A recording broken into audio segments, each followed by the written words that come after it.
Hi everyone, मैं वर्तिका स्वागत करती हूँ अपने चैनल पे। आई होप आप सब अच्छे होंगे।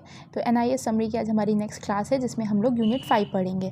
यूनिट 5 508 की यूनिट 5 इससे पहले मैंने 501, 502, 506, 507 कंप्लीट करा दिया है। अगर आपने वो वीडियोस नहीं देखी हैं तो आप ज़रूर देखिएगा, डिस्क्रिप्शन में प्लेलिस्ट का लिंक दे रखा हुआ है। ठीक है, तो चैप्टर का नाम है कला शिक्षा में मूल्यांकन। कला शिक्षा में मूल्यांकन मतलब अब अभी हम लोग जो ये पूरी कोर्स पढ़ रहे हैं ना, इसमें हम लोग आर्ट एजुकेशन के बारे में अभी हमने स्टार्ट किया था।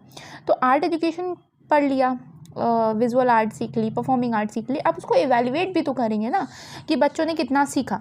तो मूल्यांकन क्या कहता है? मूल्यांकन एक बच्चे के कार्य की योग्यता या मूल्य का व्यवस्थित निर्धारण है कि कितना बच्चे में एबिलिटी है उस कार्य के प्रति या वैल्यू है, उसका एक स्ट्रक्चर वे में निर्धारित करना है। ये एक इवैल्यूएशन होता है। अब यहाँ पे वाइगोत्स्की कुछ कहते हैं, ये इंपॉर्टेंट है। वाइगोत्स्की कहते हैं कि एक शिक्षक का कार्य बच्चे को उसके वर्तमान स्तर से संभाव्य स्तर तक लाना है। कि याद है ना जेड.पी.डी, जोन ऑफ प्रॉक्सिमल डेवलपमेंट। तो इसके लिए हमको कौन चाहिए होता है? MKO, more knowledgeable other. तो यहाँ पे एक शिक्षक का कार्य क्या है? एक शिक्षक का कार्य है कि बच्चे को उसके प्रेजेंट लेवल से उसकी पोटेंशियल लेवल तक लेकर के जाना। ये वाइगोत्स्की ने कहा है। अब यहाँ पे थोड़ा हम समझ लेते हैं जो हमने लिखा नहीं, कि बच्चे जो प्रगति करता है, किया है, उसका पता लगाएंगे हम मूल्यांकन से। तो मूल्यांकन से हम क्या क्या चीज़ें पता लगाते हैं कि उसे एक स्पेसिफिक विषय का कितना ज्ञान हुआ है। लाइक अगर हम लोग यहाँ पे आर्ट की बात करें तो आर्ट में जो विजुअल आर्ट थी या फिर परफॉर्मिंग आर्ट थी, उसका कितना क्रिएटिव एक्सपीरियंस उसने पाया है ना। और उसके अलावा कितना वो अभिव्यक्त कर पा रहा है, एक्सप्रेस कर पा रहा है खुद को, किस लेवल पे, उसकी आवश्यकता क्या है, कमी कहाँ है, क्या चेंजेस की ज़रूरत है। ये सारी चीज़ें हमको मूल्यांकन से पता चलती हैं। कौन से सही तरीका हो सकता है, किस तरीके को हम और बेहतर यूज़ करें कि बच्चे का और डेवलपमेंट हो। तो ये सारी चीज़ें मूल्यांकन से हो जाती हैं। अब हम जानेंगे कि मूल्यांकन के दो पहलू होते हैं, मूल्यांकन के दो एस्पेक्ट होते हैं। पहला होता है स्वमूल्यांकन और दूसरा होता है विद्यार्थी द्वारा मूल्यांकन। स्वमूल्यांकन इसको सेल्फ इवैल्यूएशन बोलते हैं, और विद्यार्थी द्वारा यानी कि इवैल्यूएशन बाय स्टूडेंट। तो इसको मैंने लिखा नहीं, लेकिन यहाँ पे हम समझ लेते हैं। स्वमूल्यांकन की बात करें, इसका मतलब शिक्षक को उनके सामर्थ्य का, उनके पोटेंशियल का खुद पता होना बहुत ज़रूरी है। तो अपनी कहते हैं ना कि एक शिक्षक को पता होना चाहिए कि मैं अपने बच्चों के साथ किस सीमा तक परिचित हूँ, कि ये सारी चीज़ें उसको खुद के बारे में पता होनी चाहिए कि वह अपने विद्यार्थियों को कितना अवलोकन कर रहा है, कितना ऑब्जर्व कर रहा है, किस लेवल तक वो जानता है उनको, कैसे एक कला गतिविधि की योजना करनी है, उसको उसका कंपोजिशन करना है। ये सारी चीज़ें उसको खुद के बारे में पता होनी चाहिए कि मेरे द्वारा जो एक्सपीरियंस है वो बच्चों का अधिगम किस सीमा तक उसको इनकरेज करेगा। तो ये सारी चीज़ें उसको खुद के बारे में पता होनी चाहिए। विद्यार्थी द्वारा मूल्यांकन, विद्यार्थी स्वयं का जब मूल्यांकन करते हैं तो उसमें ये सतत, और पहली बात यहाँ पे मूल्यांकन को लेकर के हमेशा एक लाइन आती है CCE, कॉन्टिन्यूअस कॉम्प्रिहेंसिव इवैल्यूएशन, सतत और व्यापक मूल्यांकन। अच्छा, मूल्यांकन के बारे में इतना बताने की मुझे ज़रूरत नहीं लग रही, क्योंकि इसका हम लोग पहले ही पूरा डिटेल में पढ़ चुके हैं। यहाँ जो हम इवैल्यूएशन पढ़ रहे हैं वो कला शिक्षा के परिप्रेक्ष्य में पढ़ रहे हैं। ठीक है, तो यहाँ पे बात कर रहे थे कि कॉन्टिन्यूअस एंड कॉम्प्रिहेंसिव। कॉन्टिन्यूअस को बोलते हैं सतत और उसको बोलते हैं व्यापक। तो सतत का मतलब है कि एक जो मूल्यांकन है वो लगातार चलने वाली प्रक्रिया है, नियमित रूप से उसमें कॉन्टिन्यूटी होनी चाहिए। और समग्र का मतलब है कि बच्चों के विभिन्न जो क्षेत्र होते हैं उनको समाहित किया हो। सत्र के अंत पर बच्चे का अंतिम ग्रेड निर्धारण करना, ये सब चीज़ें इसमें शामिल होती हैं। तो अब आ जाती है बात हमारी मूल्यांकन को संचारित कैसे करें, कि हाउ टू कम्युनिकेट इवैल्यूएशन।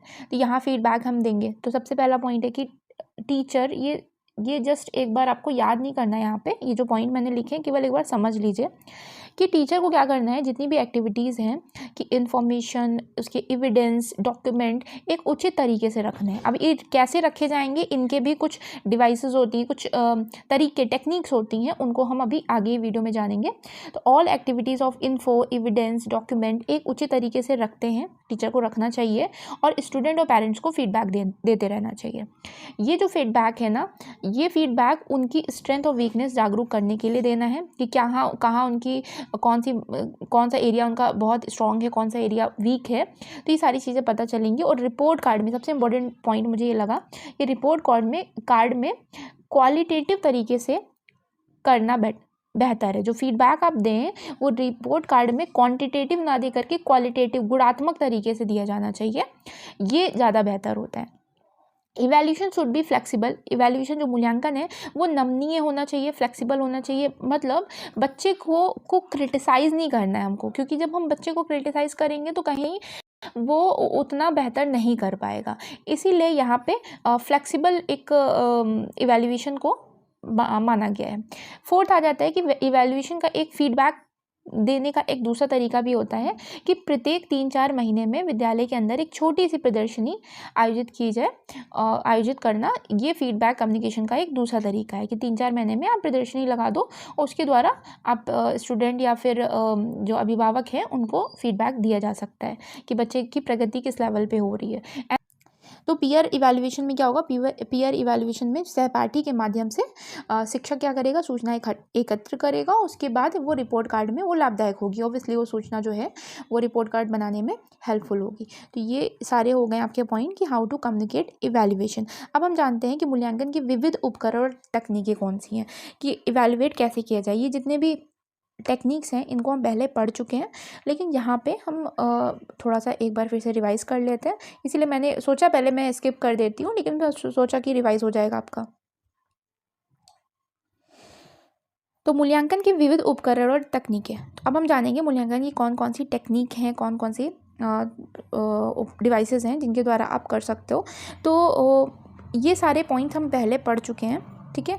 जैसे पोर्टफोलियो क्या होता है और एनेक्टोडल रिकॉर्ड क्या होता है, लेकिन यहाँ पे हम फिर से कर रहे हैं।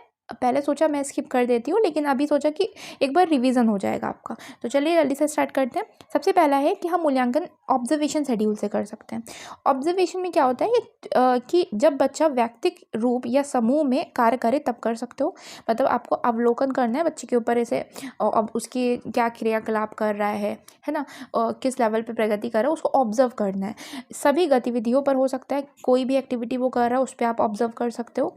या मूल्यांकन बच्चे की ज़रूरत के अनुसार होना चाहिए, उनकी नीड के अनुसार होना चाहिए। प्रत्येक बच्चे में अलग अलग हो सकता है, हर बच्चे में अलग अलग अवलोकन हो सकता है। अवलोकन चुपचाप होना चाहिए। अब इसको मैंने यहाँ लिखा है, इसको समझिएगा कि ऑब्जर्व जैसे आप करें ना, तो बच्चे को ये चीज़ पता नहीं होना चाहिए कि हम एसेस किए जा रहे हैं, हमारा यहाँ मूल्यांकन हो रहा है। आपको काम होते होते बीच में ये चीज़ें ऑब्जर्व कर लेनी है कि हाँ वो इसमें रुचि ले रहा है या नहीं ले रहा है, किस स्तर पे उसकी प्रगति हो रही है, ये सारी चीज़ें। नेक्स्ट आता है प्रोजेक्ट। तो प्रोजेक्ट में क्या होता है, project is a small activity. Project एक स्मॉल एक्टिविटी है, खुद एक गतिविधि है जो यूनिट के अंत में दी जाती है, एक पूरी यूनिट के अंत में दी जाती है पढ़ाए गए कॉन्सेप्ट की अंडरस्टैंडिंग जांचने के लिए।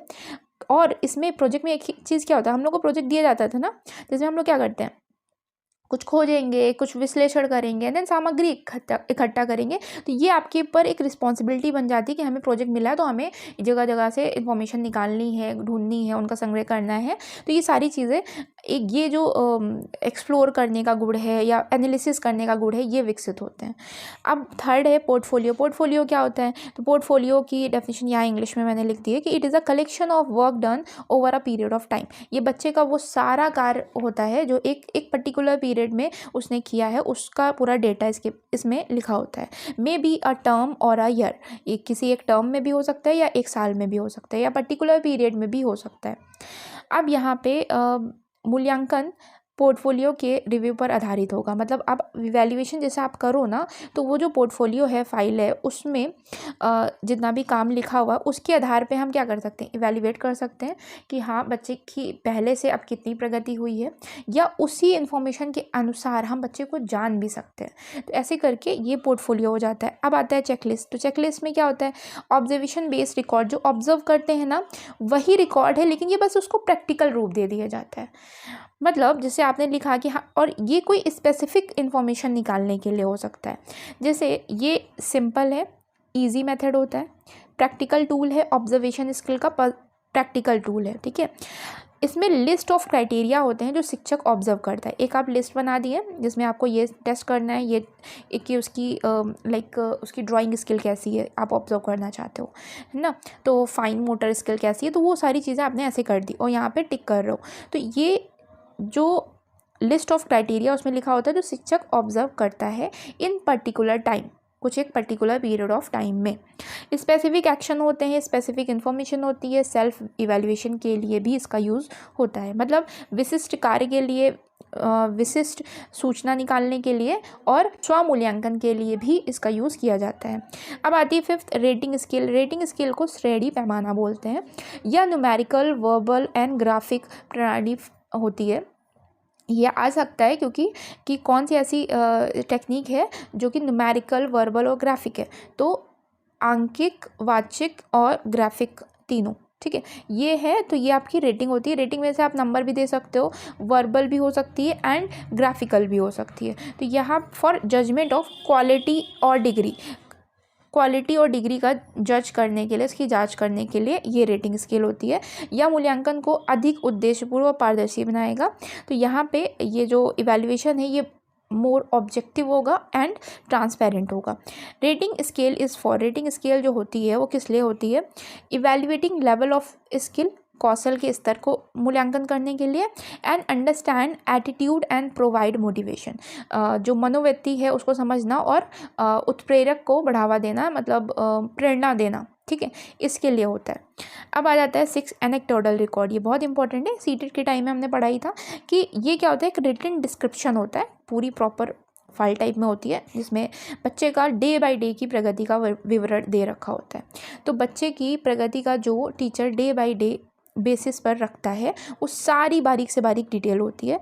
यह ऐतिहासिक या बायोग्राफिकल हो सकता है, मतलब ये हिस्टोरिकल भी हो सकता है और बायोग्राफिकल हो सकता है।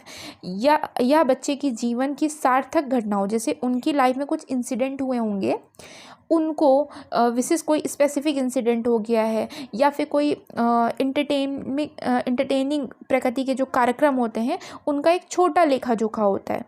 या बच्चे का इंडिविजुअल इवैल्यूएशन करने में शिक्षक इसका उपयोग करता है, मतलब एक बच्चे का पर्टिकुलर वैयक्तिक रूप से इवैल्यूएट करने के लिए इसका उपयोग करता है। इसके द्वारा क्या होगा, इसके द्वारा हमें बच्चे के बारे में आप परिचित हो जाओगे कि हाँ उसकी लाइफ में ये इवेंट्स हो चुके हैं या वो इस टाइप का है, तो ये सारी जानकारी से मिल जाती है, जिसकी वजह से आप अपने जो तरीका है, पढ़ाने का तरीका है, उसमें बदलाव कर सकते हैं। 7th है प्रदर्शन। प्रदर्शन क्या होता है? पीयर इवैल्यूएशन और सेल्फ इवैल्यूएशन दोनों के लिए ये बहुत ही हेल्पफुल है, मतलब सहपाठी मूल्यांकन और स्वमूल्यांकन के लिए। या संप्रेषण का एक साधन है, मतलब कम्युनिकेशन का एक मीडियम है। जब समूह कार्य मूल्यांकित किया जा चुका हो, मतलब जब कोई ग्रुप वर्क को इवैल्यूएट किया जा चुका हो, हम इसे शेष कक्षा के साथ साझा करने में करते हैं। डिस्प्ले करते हो, जैसे आपने मूल्यांकन कर दिया उसके बाद आप बताओगे तो ना, तो जब बताते हैं तो वो संप्रेषण का पहली बात एक माध्यम हो गया, और इसको बताना ही पूरा हो जाता है प्रदर्शन करना, ठीक है।